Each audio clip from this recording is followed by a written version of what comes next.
Gandhigram police સ્ટેશનમાં ગયા વર્ષે 2023માં જીપીઆઈડી તેમજ આઈપીસી મુજબનો એક ગુનો દાખલ થયેલો હતો, જેમાં આના આરોપીઓ છે રાહુલ સોની અને તેના પત્ની અદિતિ સોની. આ બંનેએ એન્જલ વન નામની એક કંપની શરૂ કરી અને ઘણા લોકોને એવી લાલચ આપી કે તમને દર મહિને આમાં 22% જેટલું રિટર્ન મળશે.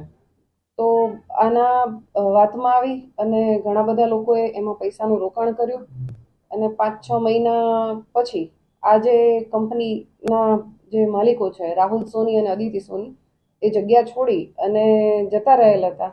અને આ જે ડિપોઝિટર્સ છે જેટલા એ લોકોને પાછળથી એમણે જે પણ રોકાણ કરેલું હતું જે પૈસાનું એ મૂડી કે પછી એનું 22% એવું કાંઈ પણ એમને મળેલ નહોતું, જેથી ગયા વર્ષે એમણે આ બાબતે ફરિયાદ નોંધાવી હતી અને એના માટે અમારી ટીમ કાર્યરત હતી. પરંતુ આ બંને વ્યક્તિઓ જે તે ટાઈમે પહોંચની બહાર હતા. પરંતુ તાજેતરમાં જ અમારી ગાંધીગ્રામ પોલીસ સ્ટેશનની ટીમ તેમજ ડીસીબીની ટીમ બંને દ્વારા મળી અને આ જે આરોપીઓ છે એને ટ્રેક કરી અને એમને પકડી પાડવામાં આવેલા છે. આ જે આરોપીઓ છે એમણે અત્યાર સુધી અમારી પાસે જે માહિતી આવી છે એ પ્રમાણે 103 જેટલા લોકો છે જેની સાથે આ ફ્રોડ કર્યું છે. એની ટોટલ અમાઉન્ટ 3 કરોડ જેટલી થાય છે. આટલું ફ્રોડ કરેલું છે.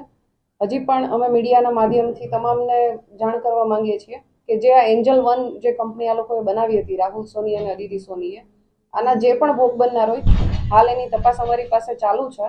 તો જે પણ ભોગ બનનાર છે એ ગાંધીગ્રામ પોલીસ સ્ટેશનનો સંપર્ક કરે અને પોતાની વિગતો આપે, જેથી અમે આની વિગતવાર તપાસ કરી શકીએ.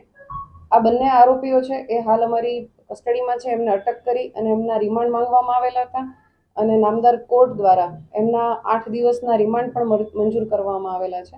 અને વિગતવારની તપાસ હવે જે આરોપીઓ છે એમની પૂછપરછ સાથે વિગતવારની તપાસ ચાલુ છે. આરોપીઓ જે છે બંને એને કર્ણાટક ખાતેથી પકડવામાં આવેલા છે. એ બાબતે અમારી તપાસ ચાલુ છે. પ્રાથમિક રીતે જોતા એવો કોઈ ગુનાહિત ઇતિહાસ જણાયેલ નથી, માત્ર એક ગુનો જણાયેલ છે. પણ છતાં પણ અન્ય જે સ્ટેટ છે એમાંથી એની વિગતો મેળવવાની કાર્યવાહી ચાલુ. કોઈ પણ વ્યક્તિ એના સંપર્કમાં આવેલ હોય એમને કહેતા હતા કે ભાઈ અમે તમને 22% જેટલો આમાં ઇન્ટરેસ્ટ આપશું મંથલી, અને એ જે ઇન્ટરેસ્ટ છે એ દર 15 દિવસે આપી દેતા હતા. જેમ કે કોઈ વ્યક્તિએ 1 લાખ જેટલું રોકાણ કર્યું હોય તો 15 દિવસ થાય એટલે એને 11,000 રૂપિયા આપી દે. એવી રીતે એણે 3-4 મહિના જેટલું વ્યવસ્થિત લોકોને ઇન્ટરેસ્ટ આપ્યું. તો જેનાથી જે વ્યક્તિઓએ ઇન્વેસ્ટ કરેલું હતું એમના ઓળખીતા એ રીતેથી અને ઘણા બધા લોકો છે જેમણે આમાં ઇન્વેસ્ટ કર્યું. કદાચ સ્ટાર્ટિંગમાં મેં કીધું એ રીતે 3-4 મહિના એમણે પરત પણ આપ્યા પૈસા, પણ બાકી પાછળથી આ વ્યક્તિઓ જતા રહેલા હતા પોતાની દુકાન બંધ કરીને. અને આ જેટલા પણ લોકો છે 103 જેટલા લોકો એની સાથે ફ્રોડ કરેલું છે.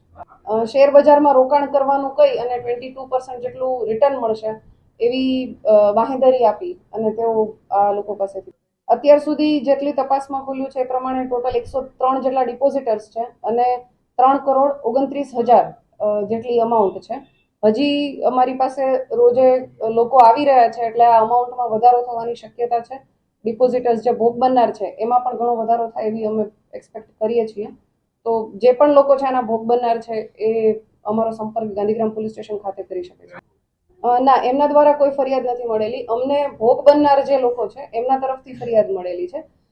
પ્રાથમિક રીતે 53 લોકોએ મળી અને આ ફરિયાદ કરેલી હતી.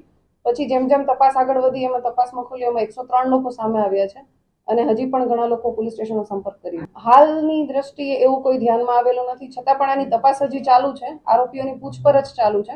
8 દિવસના રિમાન્ડ મેળવેલા છે. રિમાન્ડના અંતે ખ્યાલ આવશે કે આની સાથે કોઈ અન્ય વ્યક્તિ જોડાયેલ છે કે કેમ. ના, એ કેશ ડિપોઝિટ નતા લેતા. એ બેંકમાં અમુક જે અમાઉન્ટ છે એ બેંકમાં લેતા હતા, ચેક થ્રુ લેતા હતા, અધરવાઇઝ ઓનલાઈન ટ્રાન્ઝેક્શન થ્રુ લેતા હતા અને ઘણા કેશમાં લેતા હતા. અલગ અલગ રીતે, કોઈ સ્પેસિફિક મોડ નથી. એમણે આ જ પોલીસ સ્ટેશન વિસ્તારમાં જ વેસ્ટ ગેટ કરીને કોમ્પ્લેક્સ છે એમાં એમણે ઓફિસ ખોલેલી હતી. એ લોકો જે કરતા હતા એ બાબતેની તપાસ હવે આરોપીઓની પૂછપરછ થઈ રહી છે. તો એ બાબતે આરોપીઓ તરફથી માહિતી મળશે કે એ લોકો ક્યાંય રોકતા હતા કે કેમ અને કઈ રીતે આ લોકોને જે 3-4 મહિને એમણે રિટર્ન આપ્યું છે તો કઈ રીતે રિટર્ન આપેલું છે એ બાબતે એમની તપાસ ચાલુ છે.